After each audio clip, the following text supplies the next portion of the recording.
सृष्टि बचपन से ही दिखने में सुंदर नहीं थी, लेकिन अमीर बाप की बेटी सृष्टि पर उसकी माँ जान छिड़कती। मेरी बेटी कितनी प्यारी है, भगवान सबको सृष्टि जैसी बेटी दे। सृष्टि धीरे धीरे बड़ी होती है। एक दिन सृष्टि की सहेली कहती है, तू दिखने में कितनी अजीब सी है, लेकिन मैं जानती हूँ हम सब में सबसे अच्छी शादी तो तेरी ही होगी। तेरे पापा अमीर जो है। और बता नहीं सकते यार, दहेज तो हर कोई देता है, ये क्या ज्यादा ले जाएगी अपने पति के लिए? अरे बड़े शहर में कोठी है इसके पापा की। अरे पापा की है ना, कौन सी इसकी है? इसकी होती तब तो कोई भी लड़का इससे शादी कर लेता। अरे पापा की मतलब पापा की है तो मेरी ही है ना? किसने कहा? अब तेरी तो तब होगी ना जब तेरा भाई ना हो। वैसे भी शादी के बाद सारी प्रॉपर्टी भाई के नाम होती है। सृष्टि समझ जाती है कि उसे किसी भी हालत में माँ बाप की सारी प्रॉपर्टी को अपने नाम करना है, लेकिन कैसे? एक दिन सृष्टि का भाई शीनू कहता है, बहन क्या कर रही है? तुझसे एक बात करनी है। अरे हाँ हाँ करना, मैं तो तेरी बहन हूँ। बहन मेरी लाइफ में ना एक लड़की है, बहुत अच्छी है। मैं सोच रहा हूँ माँ और पापा से बात करूँ शादी के लिए। सृष्टि को समझ में आ जाता है कि भाई की शादी होते ही भाभी उसे एक दिन भी घर में बर्दाश्त नहीं करेगी।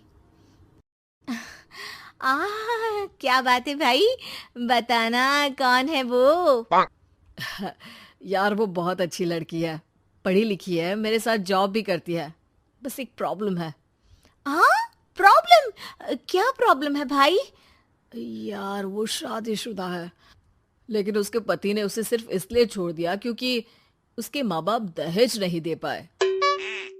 सृष्टि ये सुनकर न जाने क्यों खुश हो जाती है। अरे भाई तो क्या हुआ, लड़की तुझे तो पसंद है ना? शीनू को लगता है कि बहन उसे समझ रही है। वो इस बात से अनजान होता है कि उसकी बहन की मंशा पूरा घर हड़पने की है। सृष्टि अपनी माँ से कहती है, मम्मी मुझे तो बहुत चिंता है, पता है शीनू क्या कर रहा है? अरे क्या कर रहा है, वो तो काम पर जाता है और वापस घर आता है। नहीं ना माँ, वो यही तो नहीं कर रहा, बाकी सब कर रहा है। आपको पता है उससे प्यार है, और वो भी एक शादीशुदा लड़की से। ये क्या हो गया, मैं सोसाइटी में क्या मुंह दिखाऊंगी? अरे तेरे पापा तो यही कहेंगे कि मैंने ही उसे बिगाड़ दिया है। माँ देखो, मेरी बात मानो, पापा पर भी विश्वास करने की जरूरत नहीं है। अब आप ही बताओ, पापा इतनी देर घर के बाहर रहते हैं क्यों, बोलो? अरे बेटा वो तो नौकरी करते हैं ना। तू बहुत भोली है माँ, पापा का ऑफिस तो 7 बजे खत्म हो जाता है, लेकिन देखो कितनी देर से आते हैं। अरे नहीं नहीं बेटा, ऐसी कोई बात नहीं है। सृष्टि माँ को एक औरत से बात करते पिता की फोटो दिखाती है। देखो माँ कैसे हैं पापा, मैं ना कहती थी कि पापा सही नहीं है। मैं तेरे पापा से बात करूंगी, दे फोटो मुझे। ओ माँ, वो तो डिलीट हो गई। लेकिन चल, तूने तो देख लिया ना, पापा से बाद में बात कर लेना, और हाँ मेरा नाम बिल्कुल मत लेना। हाँ माँ। अब क्या था, सृष्टि के माँ और पिता के बीच झगड़ा होना शुरू हो जाता है। सृष्टि के मन में क्या चल रहा था कोई नहीं जानता था। एक दिन, माँ सृष्टि के लिए एक लड़का देखा है, वो लोग शाम को उसे देखने आने वाले हैं। और हाँ माँ, एक खुशखबरी, मैं और पापा मिलकर एक नया बिजनेस ट्राई कर रहे हैं। शाम को लड़का आता है, सांवले रंग का। सृष्टि को तो बिल्कुल भी पसंद नहीं आता। लड़की की माँ कहती है, लड़की का चेहरा तो कोई खास नहीं, लेकिन अगर मेरे बेटे को आप लोग सेटल कर दें तो मैं उसकी शादी आपकी बेटी से करवा दूं। सृष्टि को लड़का बिल्कुल पसंद नहीं था। उसे भाई पर गुस्सा आ जाता है। लड़के वालों के जाने के बाद कहती है, माँ देखा शीनू मेरे लिए कैसा लड़का लेकर आया, न दिखाने लायक न सुनने लायक, सेटल भी नहीं, वो भी हम करे। अरे माँ, मैं जानती हूँ ये मेरी शादी किसी भी घर में क्यों करवाना चाहता है। अरे कैसी बात कर रही है बहन? तूने तो देखा ना, लड़के को मैंने ही मना कर दिया तुझसे शादी के लिए। जिसने लड़का बताया था उसने उसकी बहुत तारीफ की थी। बात आई गई हो जाती है, लेकिन सृष्टि का मन शांत नहीं होता। क्या करूं, कुछ समझ में नहीं आ रहा। मेरी शादी हो गई तो ये लोग पूरी प्रॉपर्टी शीनू के नाम कर देंगे, मेरे हाथ तो कुछ लगेगा ही नहीं। तभी सृष्टि को आइडिया आता है। वो किसी वकील को फोन करती है। जी देखिए, अगर आपके मम्मी पापा का तलाक हो जाता है तो आपके पिता की आधी प्रॉपर्टी आपकी माँ के नाम हो जाएगी, फिर उसे वो किसी को भी दे सकती है। सृष्टि अब माँ को बेटे के खिलाफ भरती है।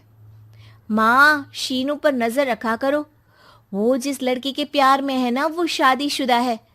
यहाँ आएगी, सारा पैसा रुपया जमीन जायदाद सब हड़प लेगी। पापा का भी हाल तुमसे छुपा नहीं है। ऐसा ना हो कि मैं और आप एक दिन सड़क पर भीख मांगे। हे भगवान, मैं तो जीते जी मर जाऊंगी अगर ऐसा हो गया तो। ऐसा हो गया नहीं माँ, ऐसा ही होगा। अभी समय है, आगे का सोच लो। मैं तो कहती हूँ पापा से आधी प्रॉपर्टी लेकर अलग हो जाओ। पापा की आधी प्रॉपर्टी भी हम लोगों को अगर मिल जाती है ना तो अगले 7 जन्म सफल समझो। बेचारी माँ बेटी के कहने पर पति से तलाक लेकर अलग हो जाती है। सृष्टि अब पैसों से गाड़ी और अपने दूसरे महंगे शौक पूरे करने लगी। उसके दोस्त भी उसके पैसे इस्तेमाल करते। सृष्टि, कल तुम कहाँ थी? मैं सारा दिन घर पर अकेली थी। तो मैं क्या करूं? मैंने ठेका तो नहीं लिया है ना तुम्हें संभालने का। माँ को सृष्टि से ये उम्मीद नहीं थी। वो बैठकर रोने लगती है। वहीं उसका पति यानी कि सृष्टि के पिता आ जाते हैं। मैं जानता था कि तुम्हारा यही हाल होगा, तो आपने मुझे रोका क्यों नहीं? मैं रोकता तो तुम रुकती क्या? सृष्टि के कहने पर तुमने मुझ पर अपने बेटे पर शक किया, लेकिन तुम ये भूल गई कि कैसे हम दोनों ने मिलकर जीवन में इतना सब खड़ा किया। माँ पति के गले लग जाती है।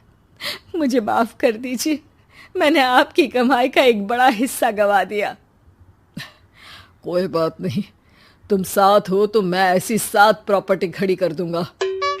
तभी वहां सृष्टि आ जाती है रोते हुए। माँ, मयंक ने मुझे छोड़ दिया। वो बोल रहा था जब तक मेरे पास पैसे थे तब तक ही वो मेरे साथ था। पापा, माँ, मुझे माफ कर दीजिए।